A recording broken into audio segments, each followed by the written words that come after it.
We live in a world full of water, but almost all of our cities are stuck on land. But what if they didn't have to be?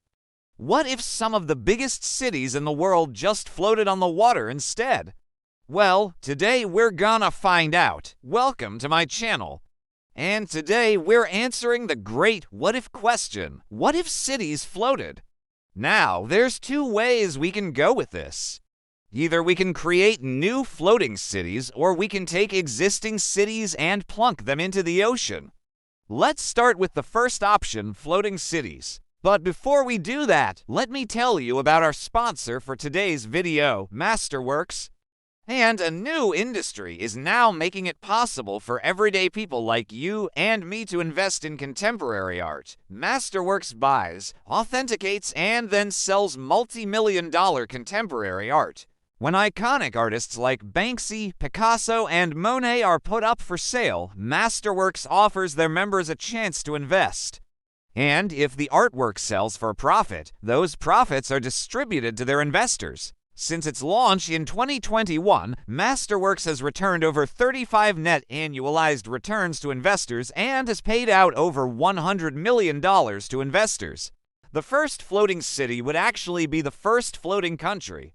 It would be the capital of an entirely new nation comprised of multiple floating islands. The floating city of Lamu is being designed by Dutch engineering firm Water Studio, and the islands would be built from waste plastic and marine debris collected from nearby waterways.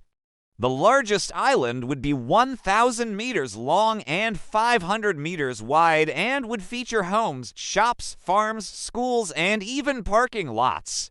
While smaller surrounding islands would be dedicated to solar power generation and aquaculture. According to Water Studio, the main island would be able to house up to 40,000 people. The entire city would be powered by wave energy that would be harnessed using submerged turbines. Wastewater would be cleaned using natural systems like marshes and canals, which would also double as a way to irrigate farms. Water Studio claims that the entire city would be carbon neutral and self-sufficient. In fact, it could even be expanded to accommodate over 100,000 people.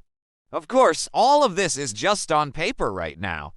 There are many challenges that need to be overcome before we see anything like this come to fruition. But what do you think? Would you want to live in a floating city like this?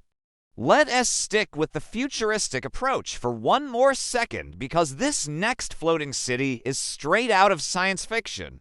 This is the Oceanix Seahorse. The Oceanix Seahorse is being developed by Oceanix, a company created by the late architect Gianpiero Franceschello. The idea is that these floating communities would be made up of hexagonal platforms connected together. Each platform would measure 275 meters per side and feature a mix of residential, commercial, and agricultural space. These platforms would be anchored to the seafloor and connected to each other and the shore via catamaran bridges. The spaces between the platforms would be used for things like aquaculture and recreation. Solar panels would be located on every available surface to provide clean energy. And Oceanix says that each platform would be able to sustain itself thanks to rainwater collection and aquaponic farms. Residents would harvest fish and vegetables while disposing of wastewater to the aquaculture ponds and eventually back to the sea after being cleaned. The buildings themselves would use cross-laminated timber, which is a sustainable material that's stronger than concrete and steel. The best part about all of this is that it's already in development. Oceanix is currently working on a pilot project off the coast of Bisan, South Korea. If all goes well, the first residents will be able to move into the floating city in 2025. Alright, but what if we don't have to build brand new floating cities? Can we just float existing ones instead? Well, the good news is that we actually already have. The world's first floating city was built in the Netherlands in 2008, and it's called Eichberg. Unlike most floating cities, though, Eichberg isn't actually floating. Instead, it sits on 96 floating pontoons that are anchored to the seabed. Each pontoon is made from 2 layers of concrete with a gap in the middle.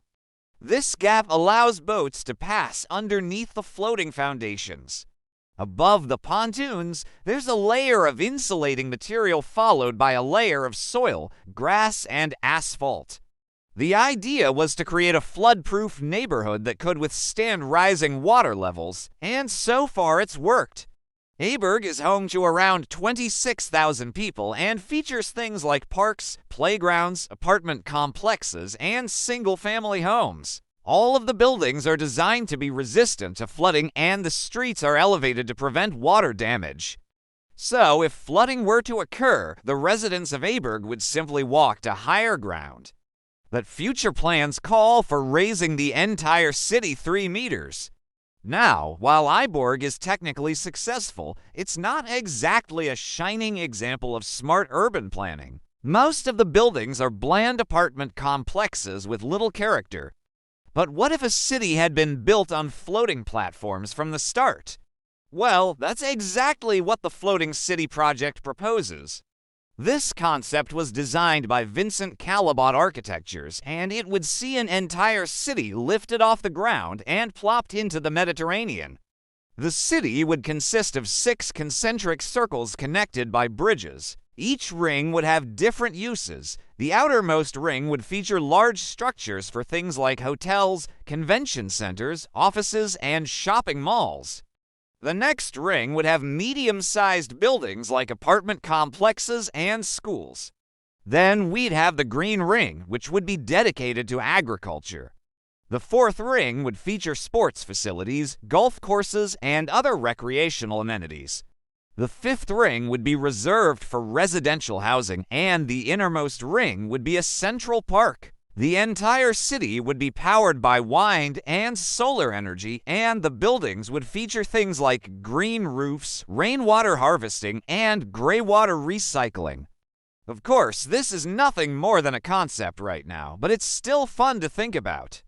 So we know that we can build floating cities, but what about floating countries? Well, how about a floating continent?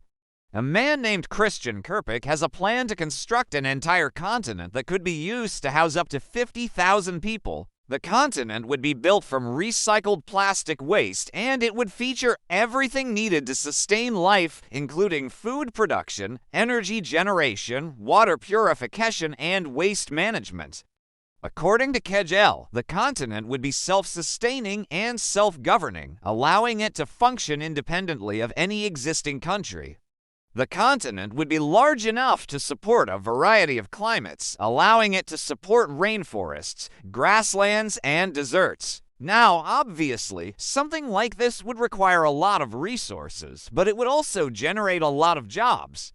Kropf believes that construction alone could employ up to 100,000 people. Once completed, the continent would become its own country, one that would likely be highly sought after by refugees and climate change migrants. But the idea is definitely controversial. Many people believe that a floating country like this would violate international maritime law. Others believe it would be a humanitarian disaster waiting to happen. But as our planet continues to warm and sea levels continue to rise, we should at least consider all of our options. After all, who's to say that the cities of tomorrow will necessarily be confined to dry land? Thank you so much for watching. If you enjoyed this video, please hit the thumbs up button. And make sure to subscribe so you never miss an episode.